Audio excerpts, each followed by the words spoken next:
burn myself out. Yeah, I think that sometimes leaders maybe thought that this would encourage people to leave the company or to try something else than what they're doing right now.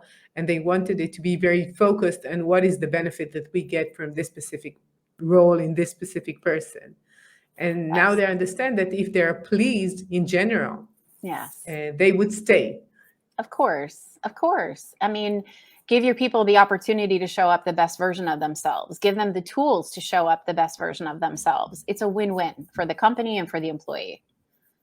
Yeah, I think that I feel that a bit like in Israel. I don't think that we have that companies that have coaches, but many are mistaken.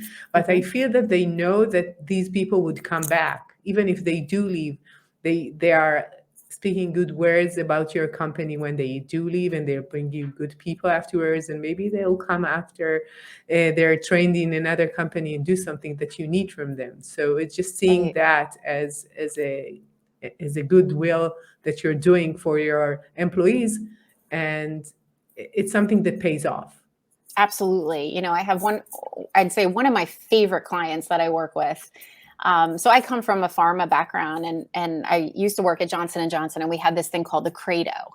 And the Credo was the measurement of employee satisfaction. We would run this thing every year, sometimes twice a year.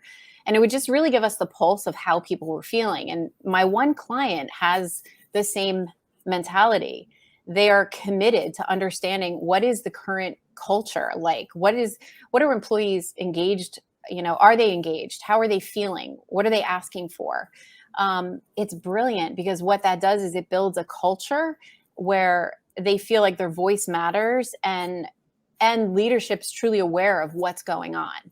Right. And so I can see their commitment and wanting to keep an engaged, healthy workforce. And it's just so inspiring. And, when we're talking about preserving emotional well-being, preserving engagement in the workplace, we have to be thinking about trust. We have to be thinking about, how are we cultivating trust? How are we showing up for our people? How are we connected to our people? Do we really know how they're doing? We have to do those things if we want to really keep a good, healthy workforce. Yeah.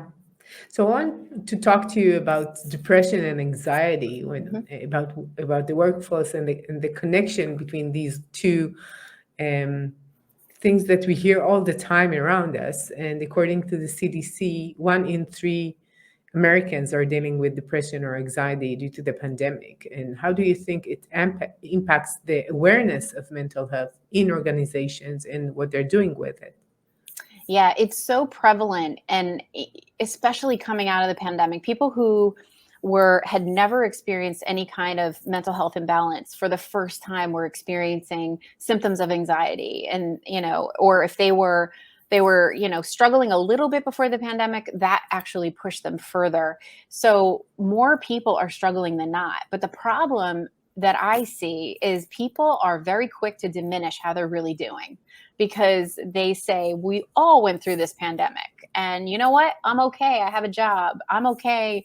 My partner didn't lose their job, and, we're okay. So who am I to complain? So I think the biggest thing that we need to realize is we can't be diminishing how we're doing, because if we diminish how we're doing, then we're on a slow boat for a disaster. So it's the acknowledgement on how you're feeling, and it's normalizing the conversation. I say this all the time, because if we can normalize the conversation, then you give them permission to connect to really what's going on within them.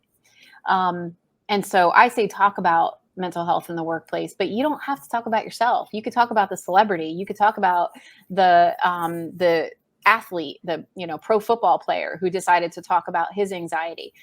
Just talking about it sort of makes people a little bit more comfortable about it, and less resistant to getting curious about their own feelings and what they're dealing with.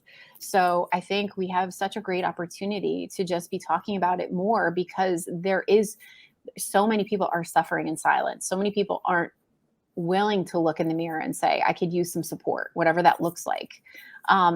And we all have a role. We can create a ripple effect just by opening the conversation. Do you think that in workplace they're open to hear this kind of conversation? I'm just imagining Yes. somebody like one of your employees calling you and telling you, you know what, like in the next few days I'm gonna stay at home. I'm a bit depressed. I have this anxiety attack right now that I cannot really handle. Hmm. And I'm not sure that they're open to that this kind of discussion. Maybe even if it was regular health, they wouldn't really want to know that you have an headache or something's wrong with your back. But telling Yeah. your manager that something is wrong with your mental health is, I Is know, daunting. Yeah. And yeah. maybe unrealistic. I think what this all goes back to is what's your culture like? Do you have a culture where you have a trusting rapport between leader and direct report? Is there trust? And that's something that I teach in my leader program. As I say, you have to be cultivating trust every day. So when you have an employee who may be struggling, they are comfortable reaching out and saying, I just need a day. I need a mental health day. You don't have to get into the details. You know, what I mean, like you wouldn't say like the symptoms you were having physically. Why would you feel like you needed to?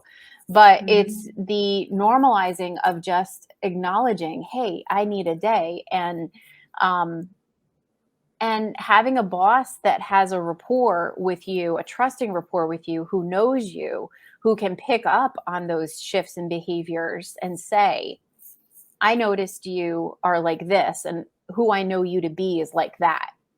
Are you okay? Is there anything I can do to support you? And I think if we just take a step back, I say this all the time, Addie, take a step back and return to our humanness, return to our heart, and just genuinely care for each other as humans. It doesn't have to be this big thing where you got to call your boss and tell them that you're having thoughts. It's like, I just need a day. I'm going to take care of me. Thank you for this space.